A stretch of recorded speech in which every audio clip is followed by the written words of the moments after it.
The event known as the Crucifixion is, on the surface, a story of brutal terrestrial power. A Roman execution, a hill outside Jerusalem, a man.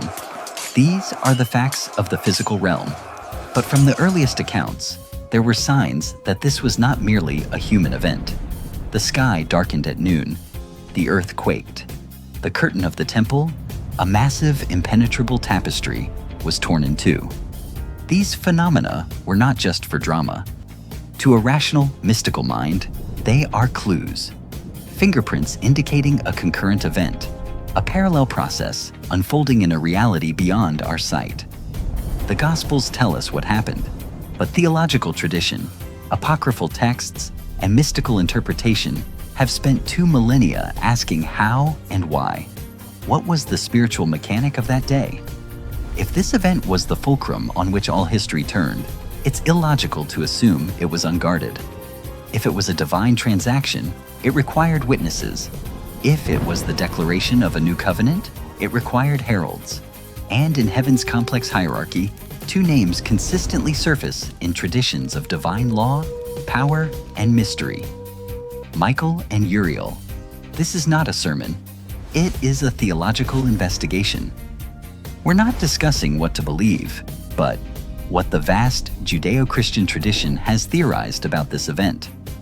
We will examine evidence for the roles of these 2 great archangels, not as passive observers, but as active, essential agents in the most complex spiritual operation ever conceived.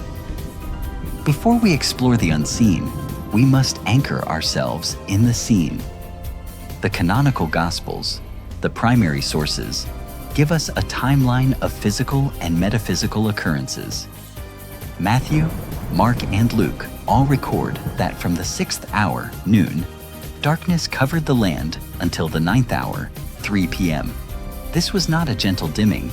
It was a supernatural eclipse, a cosmic sign that the normal order of creation was suspended. The sun, the symbol of life and natural law itself, was veiled. This alone signals that the event's significance transcended the local and the human. It was a cosmological statement.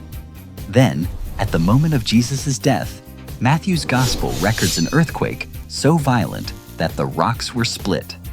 The earth itself reacted to a spiritual upheaval. The planet was in distress.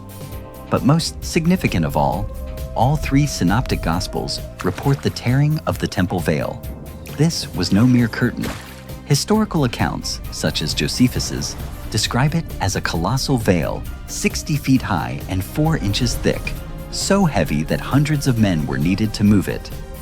This veil was the physical and symbolic barrier separating a holy God from a sinful humanity. And the texts are explicit. It was torn from top to bottom, indicating an act of the divine rather than of man. These 3 events, the darkness, the earthquake, and the torn veil, were like the fingerprints of an invisible mechanism. They are physical evidence of a spiritual reality being rewritten. The darkness signaled the suspension of the old order. The earthquake signaled the breaking of old foundations.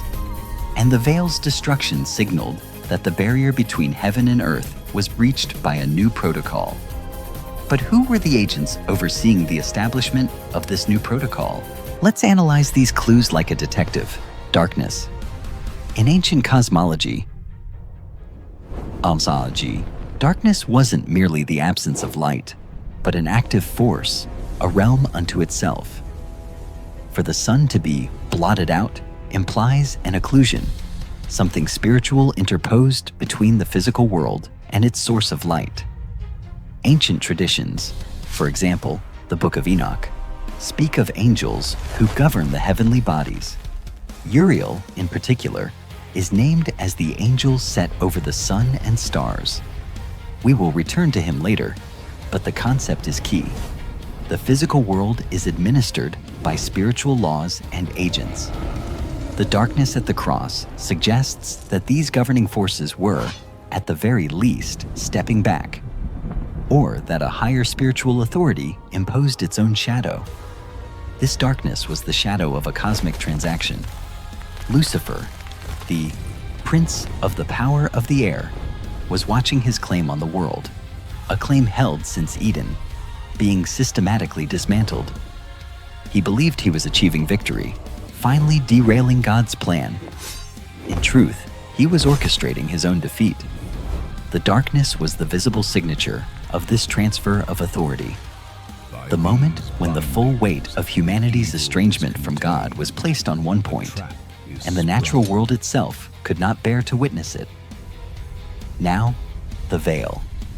This barrier was not merely symbolic.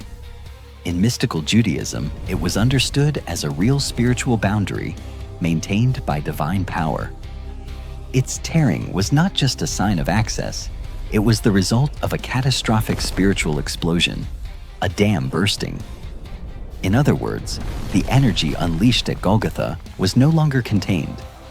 The Holy of Holies was essentially made obsolete because God's presence was now moving in the world in a new, terrifying, and universally accessible way through the sacrifice. The old system was declared bankrupt, its central support shattered from within. Such a level of controlled, precise, powerful deconstruction implies oversight. It suggests the presence of agents capable of operating on a cosmological scale, managing the physics of the spiritual realm. This is where we must turn our investigation to the chief figures of angelic authority, Michael and Uriel. To understand Michael's potential role, we must first understand who he is. His very name, Mi-cha-el, is both a question and a declaration. Who is like God? It's a challenge, a battle cry, and the essence of his purpose. In canonical scripture, for example, the Book of Daniel and Revelation, and in well-established tradition, Michael is not a cherub, but the archistrategos, the commander-in-chief of heaven's armies. He is the protector of Israel, the one who wrestles with the Prince of Persia, a demonic principality, and the one who casts down the dragon, Satan, from heaven. The word of God. His expertise is threefold: warfare, protection, and the execution of divine law. Now place this figure at the cross. One dramatic portrayal paints Michael as a lion on a chain, waiting to be loosed. It's cinematic, but it may be theologically imprecise. A more logical angle: Michael wasn't there to start a fight. He was there to ensure a contract was fulfilled.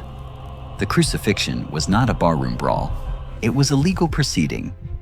Theologically speaking, a debt was being paid. A legal claim held by death and sin was being satisfied and nullified lawfully. In this model, Michael is not a bodyguard in the physical sense, but heaven's sergeant at arms. His role, many theologians posit, was to hold the line in the spiritual realm. That line was not physical, but legal. Michael was there to ensure the transaction was completed without demonic interference. Satan, the great accuser, would have been present, hurling accusations, looking for any loophole, trying to invalidate the sacrifice. Michael's drawn sword, often depicted in art, would not have been pointed at the Roman soldiers. They were irrelevant. It would have been aimed at the principalities and powers, enforcing the decree. You shall not touch this. This payment is valid. The contract is being carried out to the letter. In the life of Adam and Eve, an ancient apocryphal text, Michael is the angel who teaches Adam to pray, and who, at Adam's death, contends with Satan for his soul. This sets a precedent. Michael has always been heaven's enforcer at the boundary of life and death, the guardian of humanity's covenant with God. At the cross, he was fulfilling his ultimate mandate, guarding the new covenant, ensuring that the seed of the woman could, in this moment of apparent weakness, lawfully crush the serpent's head. He was not a frustrated warrior. He was a focused and mighty legal executor, the chief of security for the single most important transaction in cosmic history. If Michael is heaven's power, then Uriel is its intellect. The name Uriel means fire of God or light of God. Though he appears infrequently in the canonical Bible, Uriel is a central figure in apocryphal literature. which forms the foundation of much of angelology. The key text for understanding Uriel is 2 Esdras, also known as 4 Ezra. In it, the prophet Ezra agonizes over the problem of Uriel and the suffering of his people. He cannot reconcile God's goodness with the world's broken state. Uriel is sent to him not to give easy answers, but to guide him through a series of complex questions, riddles, and visions, to illuminate the hidden mysteries of God's plan. Uriel is the angel of revelation and wisdom, the one who comprehends the why. Now apply this function to the cross. The crucifixion is the ultimate mystery of faith, a paradox where weakness becomes strength, death becomes victory. A king is enthroned on a cross. While Michael was enforcing the event's legality, tradition suggests Uriel was there to interpret and record its meaning. His fire is not for destruction, but for revelation. At the cross, Uriel would have been the divine illuminator. As the darkness fell, a darkness he, as angel of the sun, may have been ordered to allow, his own spiritual light would have been revealing the event's true nature to the heavenly host. One narrative portrays Uriel as releasing a wave of divine light across time to inspire future writers. It's poetic, but a more precise, rational, mystical interpretation is that Uriel was the official witness, the one who understood the cosmic algebra of the atonement. As the blood was spilled, as sin was transferred, as the legal exchange took place, Uriel was the one who could see and comprehend the divine mechanics at work. He was the keeper of the truth of the event, ensuring that the significance of the cross would be sealed, preserved, and ultimately revealed to the prophets, to the apostles, and, according to tradition, to the very souls waiting in the underworld. He was the guardian of revelation, making sure that what happened in fact would become what is known in truth. This brings us to the moment after the cry, "It is finished." Jesus' body hangs limp, but his spirit, the divine Logos, does not. The Apostles' Creed states, "He descended into hell." This event, known as the harrowing of hell, is one of the most misunderstood concepts in theology, and it's here that Michael's and Uriel's roles become crucial. The myth. The popular medieval, almost action movie version shows Jesus, glowing with power, leading a heavenly army. He storms the gates of Hades, smashes them with his cross, and duels a cowering, demonic Lucifer for the keys of death, while Michael and Uriel serve as his lieutenants, slashing demons left and right. The reality. Theological. The reality, as understood by deeper theological analysis, is far more complex and awe-inspiring. The text, with the most vivid, though non-canonical, account, is the Gospel of Nicodemus, also known as the Acts of Pilate. That text describes not a battle, but a lawful, sovereign entry.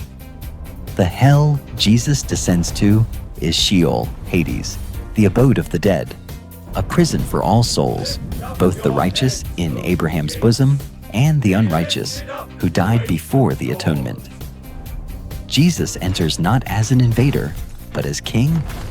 One account, referenced in Psalm 24, proclaims, "Lift up your heads, that heads, O you gates, and the King of glory shall come in." This is the key. He isn't breaking the gates, he's commanding them to open. As the one who just satisfied all justice, Jesus rendered death and hell unable to lawfully hold anyone covered by his sacrifice. So what then are Michael's and Uriel's roles in this descent? Michael's role, the enforcer. Based on his established character, Michael is the one who serves the writ. As Jesus, the King of Glory, enters, Satan and Hades, personified, attempt to bar the way. The Gospel of Nicodemus describes this. Michael's role is not to fight, but to bind. When the supreme legal authority, Christ, issues the verdict, Michael, The Supreme Enforcer carries it out. He binds Satan, seizes the keys, the symbol of authority, and throws open the prisons. Michael is the marshal of the divine court, executing Christus Victor, the victory of Christ's judgment. Uriel's role, the liberator/illuminator. While Michael handles the legal enforcement, Uriel's fire of God performs a different function.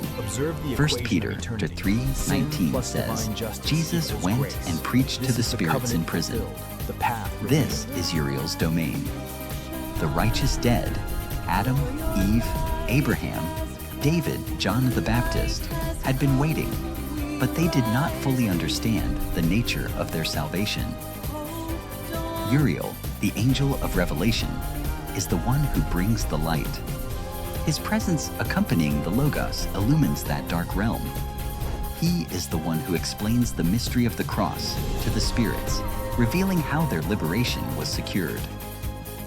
Uriel turns the abode of the dead into a school of Christ, preparing them for the resurrection.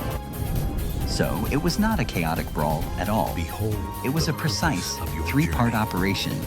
Jesus, authority, enters as king and judge, the Logos, to make the proclamation. Michael, power, enforces the new spiritual legal reality, binding the old jailers and unlocking the gates.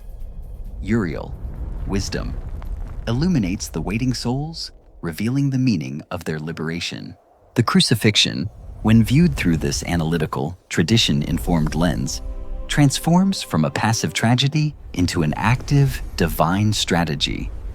It ceases to be the story of a man who was killed and becomes the story of a king who used his own execution as the very mechanism of universal liberation. This event was not only for humanity, it was a cosmological reset. The darkness, the earthquake, and the torn veil were not side effects. They were the press release, the public notice that the prince of this world was judged and the operating system of creation had been rewritten. In this grand cosmic drama, Michael and Uriel were not mere spectators. They were the indispensable agents, executing the most complex maneuver in history. Michael, the general, the archistrategos, was not a frustrated warrior left without a battle. He became the enforcer of a new, unbreakable covenant, the guardian of a legal victory so total that he needed to wield no physical violence, only his terrifying, immovable presence. Michael secured the what of that cosmic transaction. Uriel, the illuminator, the fire of God, was not merely a torchbearer for show. He became the guardian of the event's meaning. He ensured that the why of the sacrifice was understood, recorded, and revealed, turning a brutal act into the ultimate divine revelation. These two forces, divine power and divine wisdom, were the instruments through which the divine sacrifice remade the universe. They stood as sentinels at the fulcrum of time, the chief engineers of the new creation. Therefore, the story of the cross is not complete without understanding the silent, precise, monumental work of those archangels who stood not in the shadows, but at the very center of the invisible war, guarding the moment that changed all of reality.